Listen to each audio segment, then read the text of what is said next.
আমরা প্রতিবাদ করলে আমাদের বুকের উপর গুলি চালাচ্ছে।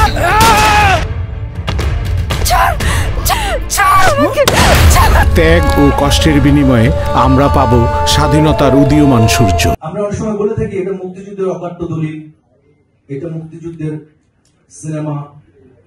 তো এই সিনেমাগুলো আমি জানি না, রাইটাররা অনেক গবেষণা করে লিখেন। শফিউল ভাই সিনেমার গল্পটার প্লটটা শুরু করেছিলেন চারজন ফ্রিডম ফাইটারের সাথে সাক্ষাৎ করে।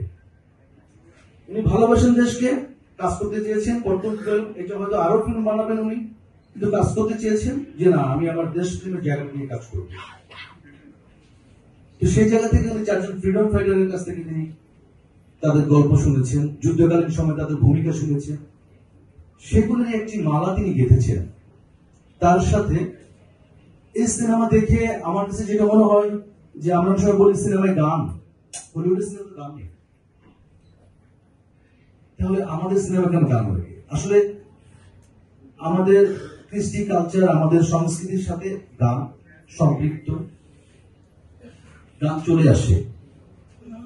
71ও প্রেম হয়েছিল, বিয়েও হয়েছিল, সন্তানও জন্মগ্রহণ করেছে, অনেকেরই জন্ম 71-এ, কোনো কিছু বন্ধ ছিল না।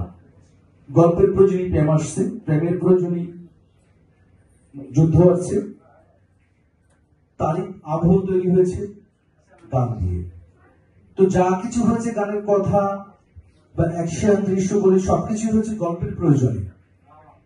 আমরা সবাই চেষ্টা করেছি গল্পে মিশে যেতে। আহমেদ সাদরী রুমিও ভাই প্রচন্ড অসুস্থ, কৃতজ্ঞতা জ্ঞাপন করছি, অনেক ভালোবাসার মানুষ আমার। তো ভাই বলেছেন অনেক কষ্ট করেছেন। আমি আমার সিনেমার সাফল্যতা কামনা করছি। আমার ডিরেক্টর ভাইয়া, ওনার কাছে আমি চিরকৃতজ্ঞ আমাকে এরকম একটা সিনেমাতে সুযোগ দেওয়ার জন্য।